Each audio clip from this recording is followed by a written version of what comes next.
बिस्मिल्लाहिर्रहमानिर्रहीम अस्सलाम वालेकुम दोस्तों, खुशामदीद कहता हूँ आपको फॉरेक्स ट्रेडिंग के इस फ्री और इंफॉर्मेटिव कोर्स में। जी दोस्तों, लास्ट वीडियो में हमने सीखा था कि फॉरेक्स का बाकी स्टॉक एक्सचेंज के मुकाबले में क्या बेनिफिट है और इसकी क्या मालियत है।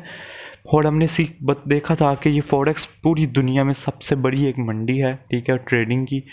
जी दोस्तों, आज हम बात करेंगे कि फॉरेक्स ट्रेडिंग में इस्तेमाल होने वाली करेंसीज कौन सी हैं और कौन सी करेंसीज बहुत ज़्यादा मशहूर हैं। दोस्तों, उससे पहले मैं आपको फॉरेक्स ट्रेडिंग का थोड़ा सा मतलब समझाता हूँ कि जो फॉरेक्स ट्रेडिंग है, फॉरेक्स दो अल्फाजों का जोड़ा हुआ है, ठीक है। फॉरेक्स से दो अल्फाज बनते हैं, फॉरिजन एक्सचेंज। फॉरिजन और एक्सचेंज का मतलब ये है कि किसी गैर मुल्की करेंसी को किसी गैर मुल्की करेंसी के साथ ट्रेड करने का नाम फॉरेक्स ट्रेडिंग है, ठीक है। फॉरेक्स ट्रेडिंग क्या होती है? दरअसल करेंसीज को चेंज करने का नाम फॉरेक्स ट्रेडिंग होता है। इसमें बहुत सी करेंसीज को पकड़ा जाता है और उनको किसी दूसरी करेंसी के मुकाबले में रख के ट्रेड किया जाता है और जिससे जो प्रॉफिट होता है वो फिर ट्रेड करने वाला रख लेता है। जी दोस्तों, मैं आपको इनकी कोई मशहूर जो करेंसीज हैं जिनकी ट्रेडिंग बहुत ज़्यादा होती है, ऑल ओवर दी वर्ल्ड बहुत ज़्यादा होती है, उनमें से कुछ ये हैं कि यूएसडी हैं, डॉलर्स हैं, येन्स हैं, पॉन्ड्स हैं।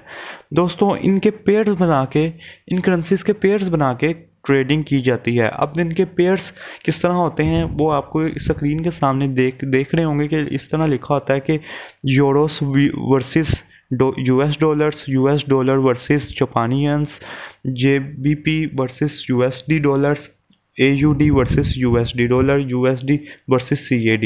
अब ये जो सारे लफ्ज़ हैं ये सारी ट्रेडिंग की करेंसीज हैं, ठीक है, फॉरेक्स ट्रेडिंग की करेंसीज है। अब इनको पढ़ने का आसान तरीका क्या है? दोस्तों, आप देखें कि आपने सामने लिखा हुआ है AUB वर्सेस USD। अब जो पहले लफ्ज़ होते हैं ना, ठीक है, तीन लफ्ज़ों में से जो तो पहले दो लफ्ज़ होते हैं वो उस कंट्री को साबित कर रहे होते हैं और आखिरी लफ्ज़ कंट्री की करेंसी को जाहिर कर रहा होता है। जैसे कि AU को देखें यूरोपियन, ठीक है, AUD को देखें यूरोपियन डॉलर, USD USA और डॉलर। जैसे आगे देखें USD यूनाइटेड स्टेट, आगे D से डॉलर। बाकी JPY को देखें, JP से जापान और Y से यन। जापान की जो करेंसी है वो यन है, लिहाजा पहले कंट्री का नाम, दो लफ्ज़ कंट्री के होंगे और आखिरी जो लफ्ज़ होगा जो वह Y वो होगा यन। आगे देखते हैं, मज़ीद समझ लेगी कि जैसे लिखा है JBP वर्सेस USD। अब JB का मतलब है ग्रेट ब्रिटिशन, ठीक है, ये कंट्री का नाम है, ब्रिटिश कंट्री का नाम है। आगे P लिखा हुआ है तो उनकी करेंसी का नाम है पौंड। आगे लिखा हुआ है वर्सेस USD, आगे US और डॉलर।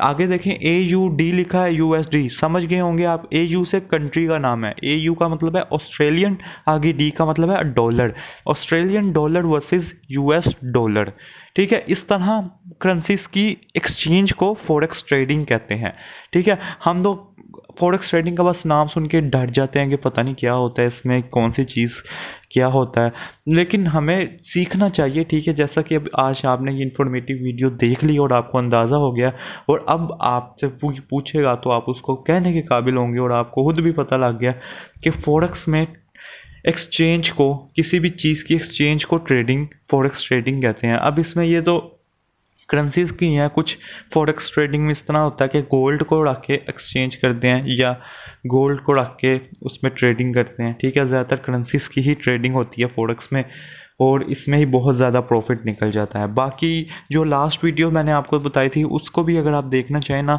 तो आप उसको डिस्क्रिप्शन में लिंक अवेलेबल होगा, ठीक है। इसके अलावा यार, अगर आपने चैनल को सब्सक्राइब नहीं किया तो सब्सक्राइब कर दें, क्योंकि ये कोर्स आपके लिए बहुत ज़्यादा फ़ायदेमंद है। आप इससे सीख के बहुत ज़्यादा पैसे कमा सकते हैं। अब वो आप बेहतर जानते हैं कि आपने किस तरह करना है। बाकी इंशाल्लाह हम कल की वीडियो में देखेंगे कि ब्रोकर्स कौन से होते हैं, ट्रेडिंग करने के लिए किस चीज़ का इस्तेमाल करना ज़रूरी होता है और इसकी टाइप्स क्या क्या है। इंशाल्लाह ये हम डिस्कस करेंगे कल। बाकी उम्मीद है दोस्तों आपका आज का ट्यूटोरियल पसंद आया होगा। अगर वाकई पसंद आया तो फीडबैक लाजमी दीजिएगा, क्योंकि जितनी मेहनत की जा रही है सिर्फ आपको सिखाने के लिए। ये जो टॉपिक्स होते हैं इनमें लोगों का इंटरेस्ट ज़रा कम होता है, ठीक है, और लोगों को पता नहीं होता कि जो असल पैसा है वो इन्हीं में ही है। ये एक नया तरीका है तो हमें इसको लाजमी अप्लाई करना चाहिए। बाकी अपना ख्याल रखें, दुआ में याद रखें। अल्लाह हाफ़िज़।